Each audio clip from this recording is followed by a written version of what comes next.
Thrissur jubilee mission ഹോസ്പിറ്റലിലെ നഴ്സുമാരുടെ സമരം അത് ഗൂഢാലോചനയുടെ ഭാഗമാണെന്ന് തെളിഞ്ഞതിനാൽ സമരത്തിൽ പങ്കെടുത്ത പല നഴ്സുമാരും ഉൾവലിഞ്ഞു.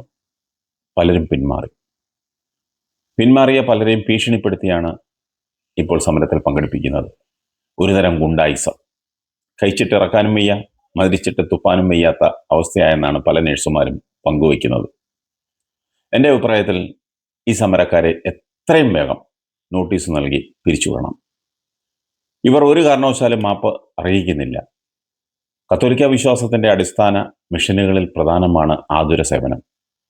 അത് അർത്ഥവത്തില്ലാതാക്കാൻ, തകർക്കാൻ തന്നെ ആസൂത്രിതമായി സഭാവിരുദ്ധ ശക്തികളുമായി ഗൂഢാലോചന നടത്തി പ്രാവർത്തികമാക്കാൻ ശ്രമിച്ചുകൊണ്ടിരിക്കുന്ന നഴ്സുമാരെ വെച്ചുപുറപ്പിക്കരുത്.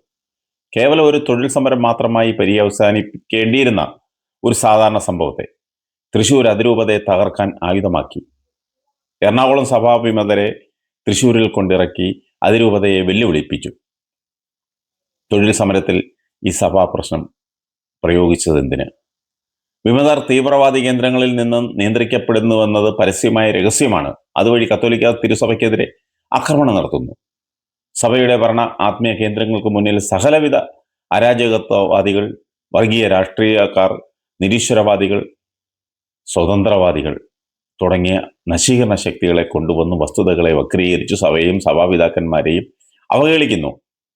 ഈ സമരത്തിൽ കേരളത്തിലെ ഒരു ഉത്തരവാദിത്വ ബോധമുള്ള ഒരു ട്രേഡ് യൂണിയൻ നേതാവും പങ്കെടുത്തില്ല എന്നുള്ളത് പ്രത്യേകം ശ്രദ്ധിക്കേണ്ടതാണ്.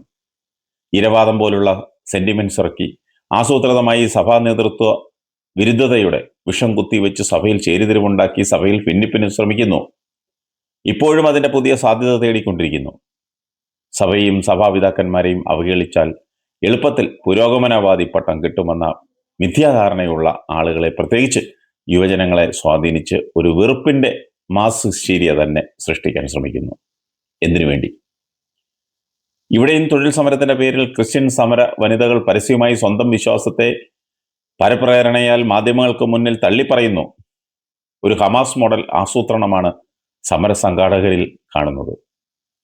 എല്ലാവിധ മാധ്യമ മഞ്ഞ യൂട്യൂബർമാരെയും വിലക്കെടുത്ത് സഭയുടെ ധാർമ്മിക സത്യസന്ധതയെ അങ്ങേറ്റം മോശമായി ചിത്രീകരിച്ച് ഭീമമായ വരിസംഖ്യയുടെ ബലത്തിൽ സോഷ്യൽ മീഡിയ മുഴുവൻ സ്ഥാപനത്തിനെതിരെയല്ല സഭയ്ക്കെതിരെ വില കൊടുത്ത് സഭാ അധ്യക്ഷനും ഇടയന്മാർക്കുമെതിരെ വിദ്വേഷ പ്രചാരണം കൊണ്ട് മലീമസമാക്കി.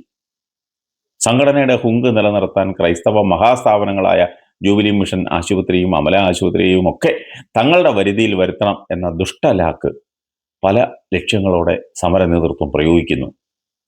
ഇനി ഇവർ തിരിച്ചു കയറിയാൽ സമരസംഘടനയുടെയും അനുബന്ധ ശക്തികളുടെയും ചാവേറുകൾ ആയിരിക്കുമെന്നുള്ളത് ഉറപ്പാണ്. ഇപ്പോൾ കൊടുക്കുന്ന വേതനം, അവിടെ വരുന്ന രോഗികളുടെ താല്പര്യ സംരക്ഷണം, സമൂഹം, സർക്കാർ, സമരത്തിന് പിന്നിലെ കോർപ്പറേറ്റ് ശക്തികളുടെ താല്പര്യങ്ങൾ, അതായത് ഹെൽത്ത് കെയർ ആൻഡ് ഇൻഷുറൻസ് കമ്പനികൾ, ഇവരുടെയൊക്കെ ഈ സമരത്തിലെ റോൾ എന്താണെന്ന് പരിശോധിക്കേണ്ടിയിരിക്കുന്നു. അതുപോലെ UN സമരം നടത്തി ഒത്തുതീർപ്പുണ്ടാക്കിയ സ്ഥാപനങ്ങളിലെ പുതുക്കിയ സാലറി നിരക്കുള്ള പേ സ്ലിപ്പ് അത് പുറത്തുവിടാൻ പലരും ആവശ്യപ്പെട്ടിട്ട് അത് ചെയ്യാൻ UN മടിക്കുന്നത് എന്താണ്?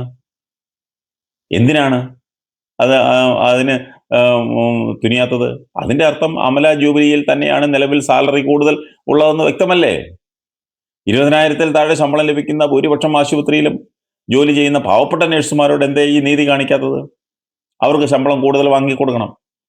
അല്ലാതെ 32,500 മുതൽ 70,000 രൂപ വരെ ശമ്പളം വാങ്ങിക്കുന്ന ജൂബിലിയിലും അമലയിലും മാത്രം ശമ്പളം കൂടുതൽ മതിയോ?